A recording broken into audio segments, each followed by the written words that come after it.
Vaidehi ವಾಟಿ. Vishwavani property ಚಾನೆಲ್ಗೆ ಸ್ವಾಗತ. ಇಂದು ಸಾಂಸ್ಕೃತಿಕ ನಗರ ಮೈಸೂರಿನಲ್ಲಿ ಇನ್ವೆಸ್ಟ್ಮೆಂಟ್ ಸಲುವಾಗಿ ಇರುವ ಟಾಪ್ 5 ಏರಿಯಾಗಳ ಬಗ್ಗೆ ತಿಳಿದುಕೊಳ್ಳೋಣ. ಅರಮನೆ ನಗರ ಮೈಸೂರು ಅಂದ್ರೆ ಪ್ರವಾಸೋದ್ಯಮದ ಹೃದಯ ಭಾಗ.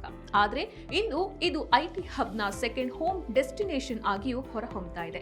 ಜೊತೆಗೆ ಸ್ಮಾರ್ಟ್ ಸಿಟಿ ಯೋಜನೆಗಳಿಂದ ರಿಯಲ್ ಎಸ್ಟೇಟ್ ಹೂಡಿಕೆಗೂ ಪ್ರೈಮ್ ಸ್ಪಾಟ್ ಆಗಿದೆ. ಹೀಗಾಗಿ ಮೈಸೂರಿನಲ್ಲಿ ಹೂಡಿಕೆಗೆ ಸೂಕ್ತವಾದ ಟಾಪ್ 5 ಏರಿಯಾಗಳು ಯಾವುವು, ಅಲ್ಲಿನ ಸೌಲಭ್ಯಗಳು ಏನು, ಪ್ರಾಪರ್ಟಿ ಬೆಲೆ ಹೇಗಿದೆ ಮತ್ತು ಭವಿಷ್ಯದಲ್ಲಿ ಏನೆಲ್ಲ ಲಾಭ ಸಿಗಬಹುದು ಅನ್ನೋದನ್ನ ಈ ವಿಡಿಯೋದಲ್ಲಿ ನೋಡೋಣ. ಮೊದಲಿಗೆ ವಿಜಯನಗರ. ಮೈಸೂರಿನಲ್ಲಿ ಅತ್ಯುತ್ತಮವಾಗಿ ಅಭಿವೃದ್ಧಿಯಾಗಿರುವ ರೆಸಿಡೆನ್ಷಿಯಲ್ ಏರಿಯಾ ಅಂದ್ರೆ ಅದು ವಿಜಯನಗರ. ಈ ಏರಿಯಾ ರಿಂಗ್ ರೋಡ್ಗೆ ಹತ್ತಿರದಲ್ಲಿದ್ದು ಇನ್ಫೋಸಿಸ್ ಕ್ಯಾಂಪಸ್ ಸಮೀಪವಿದೆ. ಅಲ್ಲದೆ ಪ್ರತಿಷ್ಠಿತ ಶಾಲೆಗಳು ಮತ್ತು ಆಸ್ಪತ್ರೆಗಳು ಕೂಡ ಹತ್ತಿರದಲ್ಲಿವೆ.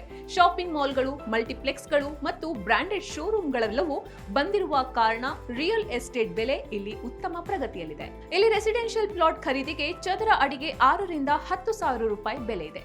ಇನ್ನು ಅಪಾರ್ಟ್ಮೆಂಟ್ಗಳಲ್ಲಿ ಫ್ಲಾಟ್ ಅನ್ನ ಖರೀದಿ ಮಾಡೋದಾದ್ರೆ 75 ಲಕ್ಷ ರೂಪಾಯಿಯಿಂದ 1.5 ಕೋಟಿ ರೂಪಾಯಿ ನೀಡಬೇಕಾಗುತ್ತೆ. ಇಲ್ಲಿ ಹೂಡಿಕೆ ಮಾಡಿದ್ರೆ ಉತ್ತಮ ರಿಟರ್ನ್ಸ್ ಅನ್ನ ಗಳಿಸಬಹುದು.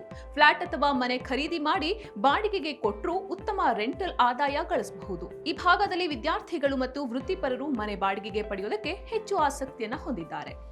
ಇನ್ನು ಫ್ಯೂಚರ್ ಇನ್ವೆಸ್ಟ್ಮೆಂಟ್ ನಿಟ್ಟಿನಲ್ಲಿ ರೀಸೇಲ್ ಮೌಲ್ಯ ಕೂಡ ಅತ್ಯಧಿಕವಾಗಿರಲಿದೆ. ಮೈಸೂರಿನಲ್ಲಿ ಆಗ್ತಾ ಇರುವ ಐಟಿ ಉದ್ಯಮದ ಅಭಿವೃದ್ಧಿ ಮತ್ತು ಶೈಕ್ಷಣಿಕ ಕ್ಷೇತ್ರದ ಪ್ರಗತಿಯು ಪ್ರಾಪರ್ಟಿ ಮೌಲ್ಯ ವರ್ಧನೆಗೆ ಕಾರಣವಾಗಿದೆ. ಎರಡನೆಯದಾಗಿ ಹೆಬ್ಬಾಳ ಹುಡ್ಕೋ ಲೇಔಟ್. ಮೈಸೂರಿನ ಹೆಬ್ಬಾಳ ಮತ್ತು ಹುಡ್ಕೋ ಲೇಔಟ್ಗಳ ಸುತ್ತಮುತ್ತಲೂ ಐಟಿ ಉದ್ಯಮಗಳ ಅಭಿವೃದ್ಧಿ ಚುರುಕಾಗಿದೆ. ಈ ಭಾಗದಲ್ಲಿ ಕೆಲವು ಕೈಗಾರಿಕೆಗಳು ಕೂಡ ಶುರುವಾಗಿರುವ ಕಾರಣ ಉದ್ಯೋಗ ಅರಸಿ ಬರುವವರ ಸಂಖ್ಯೆ ಹೆಚ್ಚಿದ್ದು ರಿಯಲ್ ಎಸ್ಟೇಟ್ ಕೂಡ ಅಭಿವೃದ್ಧಿ ಆಗ್ತಾ ಇದೆ. ಬೆಂಗಳೂರು ಮತ್ತು ಮೈಸೂರು ನಡುವೆ ಎಕ್ಸ್ಪ್ರೆಸ್ ಹೈವೇ ಶುರುವಾದ ಬಳಿಕ ಈ ಭಾಗದಲ್ಲಿ ರಿಯಲ್ ಎಸ್ಟೇಟ್ ಚಟುವಟಿಕೆ ಚುರುಕಾಗಿದೆ. ಈಗಾಗಲೇ ಈ ಭಾಗದಲ್ಲಿ ಇನ್ಫೋಸಿಸ್, ವಿಪ್ರೋ, ಎಸ್ಇಝೆಡ್ ಯೋಜನೆ, ಕಿಯಾಡಿಬಿ ಇಂಡಸ್ಟ್ರಿಯಲ್ ಏರಿಯಾ ಅಭಿವೃದ್ಧಿಯಾಗಿದೆ. ಈ ಎಲ್ಲ ಕಾರಣಗಳಿಂದಾಗಿ ಈ ಭಾಗದಲ್ಲಿ ಚದರ ಅಡಿಗೆ 4,000 ರಿಂದ 6,000 ರೂಪಾಯಿಗಳವರೆಗೆ ಬೆಲೆ ಇದೆ. ಇನ್ನು ಫ್ಲಾಟ್ ಅನ್ನ ಖರೀದಿ ಮಾಡಬೇಕು ಅಂದ್ರೆ 50 ರಿಂದ 80 ಲಕ್ಷ ರೂಪಾಯಿ ಬೇಕಾಗುತ್ತೆ. ಐಟಿ ಉದ್ಯೋಗಿಗಳ ಕಾರಣ ಇಲ್ಲಿ ಉತ್ತಮ ರೆಂಟಲ್ ಇನ್ಕಮ್ ಎದುರು ನೋಡಬಹುದು. ಇಲ್ಲಿ ವಾಣಿಜ್ಯ ಮಳಿಗೆಗಳ ಅಭಿವೃದ್ಧಿ ಕೂಡ ತ್ವರಿತವಾಗಿದೆ.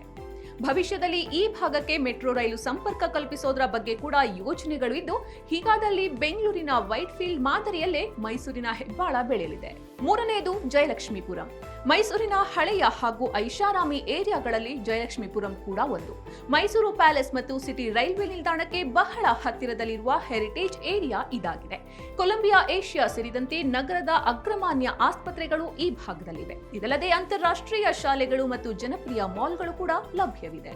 ಈ ಎಲ್ಲ ಕಾರಣಗಳಿಂದಾಗಿ ಇಲ್ಲಿ ಒಂದು ಇಂಡಿಪೆಂಡೆಂಟ್ ಮನೆ ಖರೀದಿ ಮಾಡಬೇಕು ಅಂದ್ರೆ ಕನಿಷ್ಠ 2 ಕೋಟಿ ರೂಪಾಯಿ ಇರಲೇಬೇಕು. ಐಷಾರಾಮಿ ಅಪಾರ್ಟ್ಮೆಂಟ್ಗಳಾದ್ರೆ 1 ರಿಂದ 3 ಕೋಟಿ ರೂಪಾಯಿ ಬೆಲೆ ಇದೆ. ಐಷಾರಾಮಿ ಮತ್ತು ಹೆರಿಟೇಜ್ ಏರಿಯಾ ಆಗಿರುವ ಕಾರಣ ಈ ಭಾಗ ಹಲವರನ್ನ ಆಕರ್ಷಿಸುತ್ತೆ. ಅದರಲ್ಲಿ ಬಹುತೇಕರು ಎನ್ಆರ್ಐ ಮತ್ತು ಶ್ರೀಮಂತ ವ್ಯಕ್ತಿಗಳಾಗಿದ್ದು ಈ ಭಾಗದಲ್ಲಿ ಹೂಡಿಕೆ ಮಾಡೋದಕ್ಕೆ ಆಸಕ್ತಿಯನ್ನ ಹೊಂದಿದ್ದಾರೆ. ಹೂಡಿಕೆ ನಿಟ್ಟಿನಲ್ಲೂ ಇದು ಅತ್ಯಂತ ಸುರಕ್ಷಿತ ಸ್ಥಳವಾಗಿದೆ. ನಾಲ್ಕನೆಯದಾಗಿ ಸಿದ್ಧಾರ್ಥನಗರ. ಸಾಂಸ್ಕೃತಿಕ ನಗರಿ ಮೈಸೂರಿನಲ್ಲಿ ಅತ್ಯಂತ ಯೋಜಿತವಾಗಿ ನಿರ್ಮಿಸಲಾಗಿರುವಂತಹ ಲೇಔಟ್ ಅಂದ್ರೆ ಅದು ಸಿದ್ಧಾರ್ಥನಗರ. ರಿಂಗ್ ರೋಡ್ ಸೌಲಭ್ಯ ಮತ್ತು ಮೈಸೂರು ವಿಮಾನ ನಿಲ್ದಾಣಕ್ಕೆ ಉತ್ತಮ ಸಂಪರ್ಕ ಹೊಂದಿರುವ ಲೇಔಟ್ ಇದಾಗಿದೆ. ಈ ಏರಿಯಾದಲ್ಲಿ ಅತ್ಯಾಕರ್ಷಕ ಉದ್ಯಾನವನಗಳು, ಅಗಲವಾದ ರಸ್ತೆಗಳು ಮತ್ತು ಶಾಂತ ವಾತಾವರಣ ಕಾಣಬಹುದು. ಹೀಗಾಗಿ ಇಲ್ಲಿ ಸೈಟ್ ಖರೀದಿಗೆ ಚದರ ಅಡಿಗೆ 7 ರಿಂದ 9 ಸಾವಿರ ರೂಪಾಯಿ ನೀಡಬೇಕಾಗುತ್ತೆ. ಈ ಭಾಗದಲ್ಲಿ ವಿಲ್ಲಾಗಳು ಕೂಡ ಲಭ್ಯವಿದ್ದು ಇದಕ್ಕೆ 1.5 ರಿಂದ 2 ಕೋಟಿ ರೂಪಾಯಿ ಬೆಲೆ ಇದೆ. ವೃತ್ತಿಪರರು, ಎನ್ಆರ್ಐಗಳು ಮತ್ತು ಕುಟುಂಬಸ್ಥರು ನೆಲೆಸಲಿಕ್ಕೆ ಈ ಭಾಗ ಅತ್ಯುತ್ತಮ ಸ್ಥಳವಾಗಿದೆ. ಬಾಡಿಗೆ ಆದಾಯದ ನಿರೀಕ್ಷೆ ಕೂಡ ಇಲ್ಲಿ ಉತ್ತಮವಾಗಿದೆ. ಅತ್ಯಂತ ಬೇಡಿಕೆಯಲ್ಲಿರುವ ಏರಿಯಾದಲ್ಲಿ ಇದು ಕೂಡ ಒಂದಾಗಿದ್ದು ಭವಿಷ್ಯದಲ್ಲಿ ಭೂಮಿಯ ದರ ಗಗನಕ್ಕೇರೋದು ಖಚಿತವಾಗಿದೆ. ಹೀಗಾಗಿ ಹೂಡಿಕೆ ನಿಟ್ಟಿನಲ್ಲಿ ಅತ್ಯಂತ ಯೋಗ್ಯ ಸ್ಥಳ ಇದಾಗಿದೆ. 5ನೇದು ಕುವೆಂಪು ನಗರ ಮತ್ತು ಎಚ್ಡಿ ಕೋಟೆ ರಸ್ತೆ.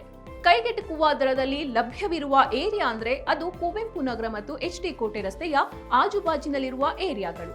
ಈ ಭಾಗಕ್ಕೆ ಉತ್ತಮ ಸಂಪರ್ಕವಿದ್ದು ರಿಂಗ್ ರೋಡ್ ಜೊತೆಗೆ ಶೀಘ್ರದಲ್ಲೇ ಎಕ್ಸ್ಪ್ರೆಸ್ ವೇ ಕಾರಿಡಾರ್ ಕೂಡ ಬರಲಿದೆ. ಪ್ರತಿಷ್ಠಿತ ಶಾಲೆಗಳು, ಮಾರುಕಟ್ಟೆಗಳು ಇಲ್ಲಿದ್ದು ವಾಣಿಜ್ಯ ಚಟುವಟಿಕೆಗಳು ವ್ಯಾಪಕವಾಗಿ ಬೆಳೀತಾ ಇವೆ. ಈ ಭಾಗದಲ್ಲಿ ಸೈಟ್ ಖರೀದಿ ಮಾಡೋದಾದ್ರೆ ಚದರ ಅಡಿಗೆ 3 ರಿಂದ 5 ಸಾವಿರ ರೂಪಾಯಿ ಬೆಲೆ ಇದೆ. ಅಪಾರ್ಟ್ಮೆಂಟ್ಗಳ ಬೆಲೆ ಇಲ್ಲಿ ಸ್ವಲ್ಪ ಕಡಿಮೆ ಇದ್ದು 40 ರಿಂದ 60 ಲಕ್ಷ ರೂಪಾಯಿಗಳಲ್ಲಿ ಖರೀದಿ ಮಾಡಬಹುದು. ಮೈಸೂರಿನಲ್ಲಿ ಮೊದಲ ಬಾರಿ ಹೂಡಿಕೆ ಮಾಡೋದಕ್ಕೆ ಎದುರು ನೋಡ್ತಾ ಇರುವವರು ಈ ಭಾಗದಲ್ಲಿ ಕೈ ಹಾಕಬಹುದು. ಬಾಡಿಗೆ ಆದಾಯ ಗಳಿಸೋದ್ರ ಜೊತೆಗೆ ಭವಿಷ್ಯದಲ್ಲಿ ಮಾರಾಟಕ್ಕೂ ಉತ್ತಮ ದರ ಲಭ್ಯವಾಗುತ್ತೆ. ಮಧ್ಯಮ ವರ್ಗದ ಜನರಿಗೆ ಇಲ್ಲಿ ಹೂಡಿಕೆ ಮಾಡೋದಕ್ಕೆ ಅತ್ಯುತ್ತಮ ಅವಕಾಶವಿದೆ. ಒಟ್ಟಾರೆ ಮೈಸೂರಿನಲ್ಲಿ ಹೂಡಿಕೆಗೆ ವಿಜಯನಗರ, ಹೆಬ್ಬಾಳ, ಜಯಲಕ್ಷ್ಮೀಪುರಂ, ಸಿದ್ಧಾರ್ಥ ನಗರ ಮತ್ತು ಕುವೆಂಪು ನಗರ ಸೂಕ್ತವಾದ 5 ಏರಿಯಾಗಳಾಗಿವೆ. ಪ್ರತಿ ಏರಿಯಾಗಳಲ್ಲೂ ಬಜೆಟ್, ಲೈಫ್ ಸ್ಟೈಲ್ ಮತ್ತು ಅಭಿವೃದ್ಧಿಯ ಪ್ರಮಾಣ ಬೇರೆ ಬೇರೆಯಾಗಿದೆ. ಆದ್ದರಿಂದ ನಿಮ್ಮ ಬಜೆಟ್, ಲಾಂಗ್ ಟರ್ಮ್ ಗೋಲ್ ಮತ್ತು ಕಾನೂನು ದಾಖಲೆಗಳ ಪರಿಶೀಲನೆ ಮಾಡಿಕೊಂಡು ಹೂಡಿಕೆ ಮಾಡಿದ್ರೆ ಮೈಸೂರು ಖಂಡಿತವಾಗಿಯೂ ನಿಮಗೆ ಉತ್ತಮ ಲಾಭವನ್ನ ತರುತ್ತೆ. ಈ ವಿಡಿಯೋದಲ್ಲಿನ ಮಾಹಿತಿ ಇಷ್ಟವಾಗಿದ್ದಲ್ಲಿ ಲೈಕ್ ಮಾಡಿ, ಕಮೆಂಟ್ ಮಾಡಿ ಮತ್ತೆ ಶೇರ್ ಮಾಡಿ. ಹಾಗೆ ವಿಶ್ವವಾಣಿ ಪ್ರಾಪರ್ಟಿ ಚಾನೆಲ್ ಸಬ್ಸ್ಕ್ರೈಬ್ ಮಾಡಿ. ಮುಂದಿನ ದಿನಗಳಲ್ಲಿ ಇನ್ನಷ್ಟು ರಿಯಲ್ ಎಸ್ಟೇಟ್ ಟಿಪ್ಸ್ಗಳನ್ನು ನಿಮಗಾಗಿ ಕೊಡಲಿದ್ದೇವೆ. ಧನ್ಯವಾದಗಳು.